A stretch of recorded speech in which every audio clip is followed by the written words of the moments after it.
Hello, I'm Tommy Blaze, and this is Pure Talk, brought to you by PureFlix.com. Shane Harper is no stranger to fans of the original God's Not Dead movie. You probably remember him as Josh Wheaton, the college student who raised an issue or two with his professor. Well, he's back again in the new PureFlix movie, God's Not Dead, A Light in Darkness. But before we meet Shane, let's take a look at a clip from the new movie. I think about John the Baptist. If anyone should have been sure about Jesus, it was him. When John said, "I have seen and I testify that this is the Son of God." And then he got locked up in Herod's little jail cell, and the doubts started messing with his head. What if I'm wrong about this Jesus guy? What if all the stories I've heard about him walking on water and healing people, what if it's just ridiculous? So John sent some of his friends to watch Jesus and report back. And Jesus told them, "Tell John what you've seen and heard." Please welcome Shane Harper. Thanks for joining us, Shane. Thanks for having me. Coming down here to Pure Talk. Absolutely. I'm actually very excited about this movie. I got to see a advanced copy, or so to speak. I'm not even sure it's the You the got one to that see, so final. I haven't even seen anything yet. That's Well, I exciting. know people. No, but all seriousness, you know how they do that in the movies where they want to highlight a specific cast member, so you have your reveal. Yeah, beauty yeah, shot. yeah, You know what I'm yeah, of talking course, about? yeah. Well, they did yours. I'm worried about this. Yeah, you I'm didn't- worried about this. It No, wasn't like one of these in slow motion with the wind in your hair, but it a light certainly came was. down and the Josh is back. Yeah. Right, but it was a little bit of a hero moment. I like you it. know? That's good, And yeah. it was kind of, you get little tingles. That's you're like, funny. oh, That's really fun. I'm glad it all paid yeah. off. No, it did work. It did work. That's well, good. I was excited to see the movie. I know that you were excited about doing it, but if Yeah. you could tell us, what is it about this movie that audiences should be excited? Listen, I'm just going to say it. What are the surprises? Yeah. What is this movie? Not so much what it is, Yeah. but what it isn't. Yeah. And I think I'd like you to speak No, on that yeah, that's great. That's a great question. I think everything that people loved about 1 and 2, obviously there are going to be elements of that in this movie. But I think the most exciting thing for me about this film is that it's a fresh take on what this movie franchise represents. And I think what it isn't is kind of a call to arms, equipping people to defend their faith. That's kind of what we did before. That's not what this one is about. I think this is a movie that is desperately needed for the times we're in. It's a movie about unity, about bringing people together, about bridging gaps and not making them, and bridging gaps and not making them. and it's healing. This movie is supposed to be healing, and it's called A Light in Darkness for a reason, and that's one of the reasons why I wanted to jump on board and do one more, come back around and close it out well. So I'm very excited about it. I hope people like it as much as we did making it. There's a line in the movie that says, and I'm paraphrasing. Yeah. Everybody knows what the church is against. Yeah. But we don't know anymore what it stands for. Yeah. Do you think that line, that sentiment, will resonate with what they call millennials or Generation Z, the younger audiences, particularly resonate with them? Yeah, absolutely. I mean, I think it has to. For people to be able to receive this movie, it needs to hit home there, especially for people my age, people that maybe grew up in church and had maybe a bad experience or not quite knowing what it means to actually. I think especially the church culture in America, I think we've gotten kind of off at a certain point, and I think people don't understand what it means practically to live as a Christian. What does that mean to have a Christian friend, to have a Christian neighbor, to have a Christian coworker?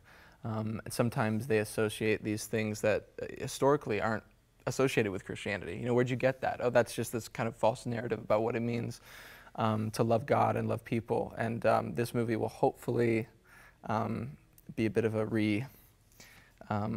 refreshing start in a way. And it's a perfect platform because this movie is, number one was, one of the biggest Christian films ever made. So I think hopefully a lot of people will hear and receive it.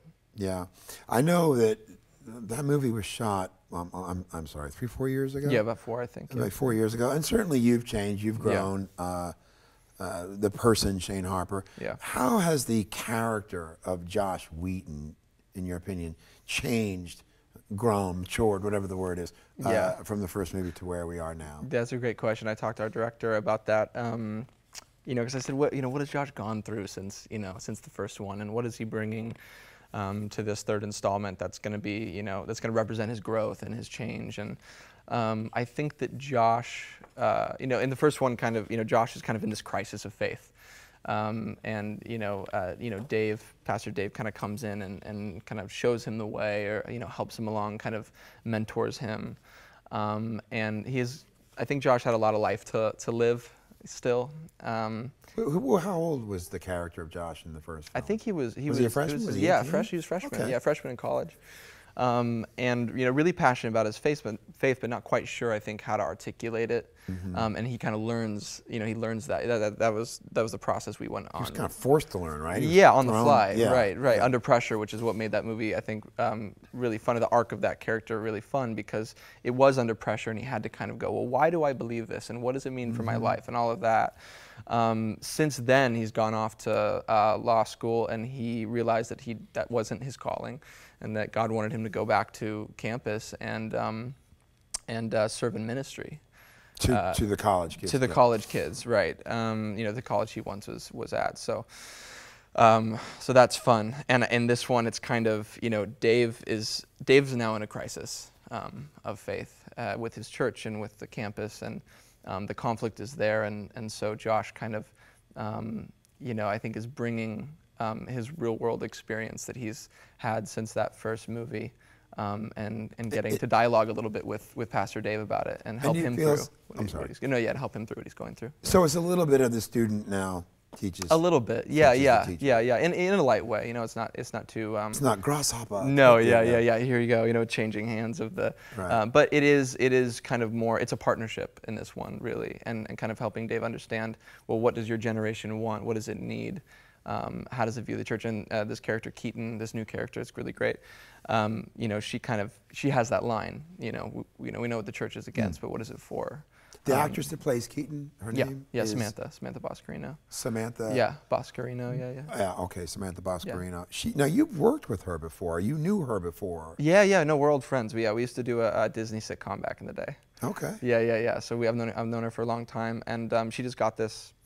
So you didn't even know. You showed up on set, and there's your old friend. Yeah. It was That's really crazy. Fun. Yeah, it was fun. Yeah, we had a great time. Oh, that's cool. So, of course she'd seen the movie and knew all about it, and it was fun. One of my favorite scenes in the movie is, with you and Samantha. Yeah. And the premise is about doubt, and she's experiencing doubt and conflict, and you're basically saying to her, it's okay to doubt. As a matter of fact, you'd be kind of goofy if you didn't doubt. I'd be more worried about you. Yeah. And you tell a story about a very famous biblical character who also doubted, and the benefit of that doubt. It was the John the Baptist story. Yeah. Can you tell us a little bit about that? Yeah, absolutely. I mean, that's a great scene. I'm excited to see it. I remember on set, that was our first scene we shot together. Oh, really? Well, yeah. That's how movies are. Yeah, I know. Everyone assumes it's like, hi, nice to meet you. That's the first scene. Yeah, exactly. No, that was the first one. Sometimes it's, you're dying. Yeah, no, I know. And she's, she kind of breaks down a little bit in that scene. And I'm, of course, talking about the story about John the Baptist, and how the doubting is what brings him through to this, fully formed faith. Or that being able to doubt is a part of a fully formed faith, and that's okay, and that she doesn't need to feel kind of this weight and guilt for those kind of thoughts of insecurity, and I like that scene a lot, because it does kind of call back to what Josh was going through a little bit in that first one. John was doubting, and because he doubted, right, he was able to get evidence and proof and. Exactly, and then go on that journey. I think people are afraid to go through that. There's a line about walking through the fire or going through that there's you have to do that, because it forges ultimately what is this robust kind of heart of faith that doesn't have to be that doesn't have to be perfect. There's a Right. great a great example of I forget what pastor I heard this from, but it's not about the amount the strength of your faith. It's about what your faith is in. You can reach out and if you're falling off a cliff, you reach out and grab have enough faith to reach out and grab a weak branch. It doesn't hold you, but if you have just enough to grab the right thing, Right. that can hold you it can keep you from falling. So I think that scene is a great example of that. You talked a little bit about what's going on in today's our world today, Yeah. the cultural divide. Yeah. Can you speak a little bit more about how this movie either comments or reflects on some of the fighting, a little bit more specifically about what's going on? Yeah, absolutely. I mean, that's I think a lot of my passion, most of my passion comes from kind of looking at our culture at large, especially in the States and also globally, just kind of the conversation and the friction regarding specifically faith, and also just ways you live your life and all these kinds of things, and people are so quick to be judgmental and be divisive and all this. And I talked a lot with our director and our producers and writers and everyone about this, and I think that again, I believe the focus of this movie is to allow people just to take a second, take a step back, and say, especially for Christians. Well, can I stop Yeah, you right please, there? yeah. And let's just say it. In your opinion, what do you think? Well, let me ask you this. Yeah. In your opinion, do you think the movie asks Christians to do better? Yeah. And then Yeah. and in what way? Yeah. I don't want to put words in. No, absolutely. No, it does. I think more than asks, I think the narrative itself exposes a hole. A hole. Mm-hmm. Yeah. In Christian culture, in the approach to again, your workplace, your neighborhood, your community. And that hole is really just a lack of love. And A lack of a love. lack of love. Yeah, Okay. I mean, it really is. I think I mean, look, the it movie sounds calls incredibly it out. simple, Let's but call it out here, yeah. I mean, you it know? sounds incredibly simple, but I think that's what gets me really fired up about this movie, is that it's very clear, like you said. I mean, we're just trying to mend some brokenness, and the only way to do that is by acting Christ-like, Right. And if Christians can't act like that, who can? Right. Right. Well, and it's just, yeah, it's funny. I think we get so consumed with this external religiosity, Okay. and these kind of these subculture standards of well, this is what Christians always look like. This is how Christians always act. We get to see Pastor Dave have, some moments of humanity for once. You know what I mean? Right. He is losing his temper a little bit. He's asking God why. This doesn't make sense. Doesn't he even get himself a girlfriend, sort of? He- Which is very un-Pastor Dave. Very unpastor Dave. Very starting to think he was more like a Ken doll. Yeah, he makes some moves for sure. He has in a respectful pastor way. But he does get it. He does get it. But it's just the humanity of it all. I mean, these characters. I mean, I've been doing a lot of press for this. I just keep saying, these characters are more real than they've ever been. They're more human than they've ever been. They're more flawed than they've ever been.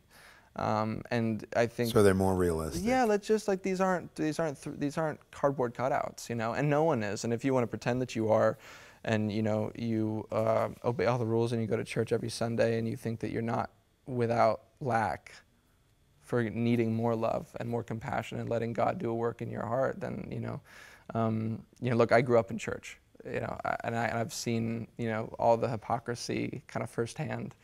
And I'm in these conversations with my friends and my peers and people who have either stepped away from the faith or didn't grow up in church, and Right. Again asking, what does it mean to be a Christian?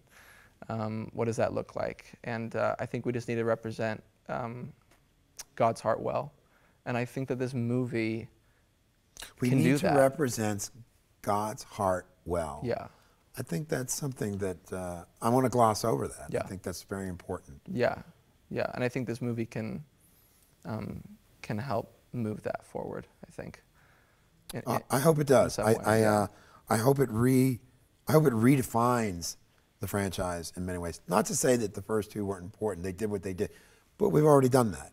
Now let's not keep redoing the same, No, we're not rehashing. And even back to your first question, I mean, we're not rehashing. The reason why this is exciting is because you're going to see a new movie. You're going to see a completely new movie, and a different movie message. an interpersonal conflict and character growth, and nothing to take away from the first two movies. They're great, and and needed for that moment. There was a cultural moment that was happening when the first one came out, where people go, oh, I can. Ask these really tough questions, and where did the Bible come from? I mean, I have Christian friends that they don't know how the Bible even happened. They're like, oh, it's just there. They were you're scared to ask these certain questions, and there was a reason that we made that first movie. And that was then. This is now. Right. Yeah, and there's a reason that this movie is being made, and yeah, I'm excited. I'm so glad you came back to do it. What is next for you? Where do you? A lot of stand-up comedy, I think. You're gonna do some stand-up? yeah. I know some wish we hit the road. Maybe we could. I can help you out a little bit. Yeah, like that one. Well, just promoting this movie. Excited for it. March 30th is the premiere date. We're all very excited about it. March 30th. Put it on your calendars. I always tell people, especially lately, they say, "Oh, that sounds like the kind of movie that I'll wait for it to come on. I don't know, some streaming." Platform, or I'll get the DVD. Anything about this movie that you think people should actually go to the theaters? Yeah, I mean, you should always go to the theater if it's I mean, I love the theater. I don't think the theater. I don't think going to movie theaters is going to die. I think it's a great medium. So March 30th. Go to the theater. They need to go. Yeah, and experience it. And this movie is too creatively, artistically, it's very cinematic. I mean, it's beautiful. Right. It's so we beautifully lose shot. it watching it on a cell phone. You'll lose it watching on a tablet or a computer or even your TV screen, even if you've got a big TV. Right. I think that you need to. I mean, it's going to be gorgeous. And Easter is all about that sacrifice, that grand love, and that's what this movie speaks to. Like you said, love is. Right. It sounds trite, but it also is true. No, I think people overcomplicate things sometimes, and it's I mean it's really simple. I mean, the call in Scripture to Christian living is really that simple too. You know what I mean? You love God, you love your neighbor. Kind of done. So so there's no need to complicate it. No, and however trite it might sound. It actually really is a simple thing, but it's not easy, and simple people have is not easy. They confuse it. And and people have to, we have to, and I'm saying this to this is something that every day I have to work through, and you just have to let God move and work in your heart to push you out in that way, Listen, thank you, Shane, for being here. Yeah, thanks for having me. Sorry, I love that you came and did this with us. Absolutely. Be sure to catch God's Not Dead, A Light in Darkness from PureFlix in theaters March 30th. And now I'd like to welcome Sarah Hartland with the Millennial Minute. You probably already know that millennials attend church less and less. According to Barna research, they are the least likely of any demographic to attend, and more than half of young people who grew up in church have left. So what every Christian wants to know is why. Look, millennials aren't going to go to church out of a sense of duty or because their parents do. Survey data shows us that as a generation, we just don't care that much about tradition. So it's got to be something else. I've been in churches in Denver across denominations, styles, and sizes, but I remember and return to the churches where people said hi to me, remembered my name, and brought me into the fold. That's right, it's not the music or the pastor wearing skinny jeans. It's the community. And it doesn't really matter if you're single or married with kids. Millennials have, by and large, grown up in a very uncertain world. If you were a young adult just getting started during the Great Recession, you probably still haven't recovered. You don't know what job security feels like. Truth seems relative because the rest of life is. The gospel offers a rare and profound kind of stability to a generation that feels the world constantly shifting around them. The message isn't the problem, and it never has been. When you're searching for something real, there's nothing more disheartening than walking into a church and being greeted by plastic smiles and "I'm fine, how are you?" The first believers shared a lot in common with millennials, really. They too lived in a time fraught with insecurity, under the harsh thumb of Roman rule and the persecution of the Jews.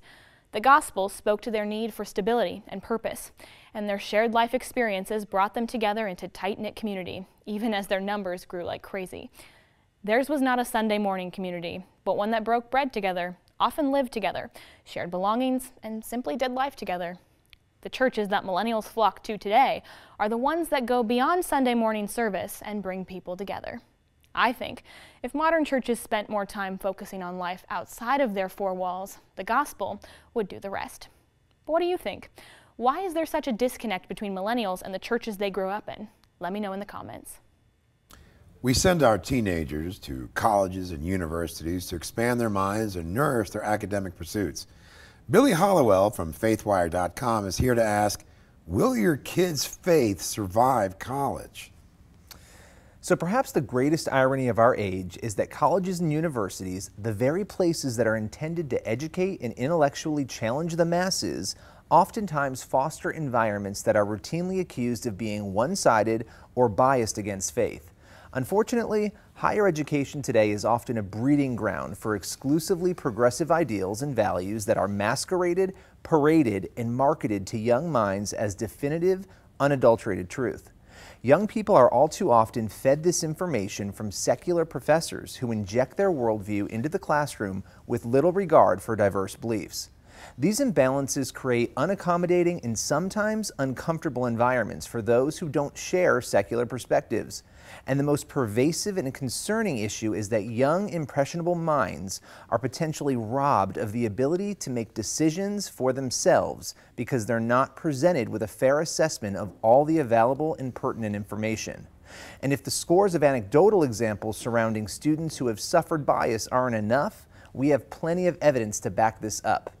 University of North Texas professor George Yancey has been more than vocal about university bias. As I noted in my book Fault Line, Yancey has rejected the claims of some in society who argue that, as a nominal majority, Christians can't possibly be the victims of discrimination, saying that he has conducted research that proves that these people are flat wrong. He told me, quote, "My research shows that if you are a conservative Protestant, you have a distinctive disadvantage going for a job in academia. And that doesn't even get into the issues students face. Here's the problem. If we truly want to raise free-thinking citizens who are able to discern and make important life decisions, isn't it essential that they have all of the available options before them so that they can make the most appropriate and reasonable choices?" New York Times columnist Nicholas Kristof once noted that some studies have found just 6 to 11% of humanities professors self-identify as Republican, with just between 7 to 9% saying the same in the social sciences. In the latter group, around 18% have called themselves Marxists, a fact that led Kristof to conclude that it's easier to find a Marxist in some disciplines than a Republican. The faith and the political problems mirror one another. There's also the issue of safe spaces, trigger words, and other antics that create some truly problematic free speech issues on campuses across America. People of faith should consider getting into academia in other disciplines in an effort to help counterbalance these effects. You can find out more about all of this in my book, Fault Line. Thanks for joining us, Billy. I'll see you next time, and I'll see all of you next week on a new episode of Pure Talk. I'm Tommy Blaze, and thanks for joining us.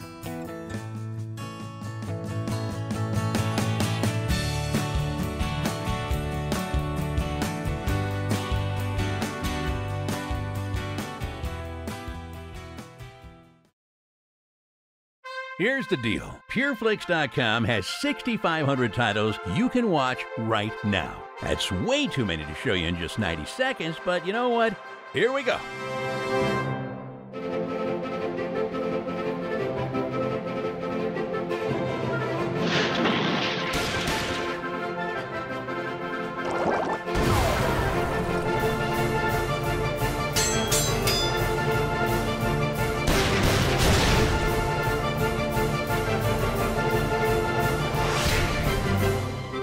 I am the man, you are the dog. I am talking to a dog. How many times do you know the directions to your house, but you listening to the phone?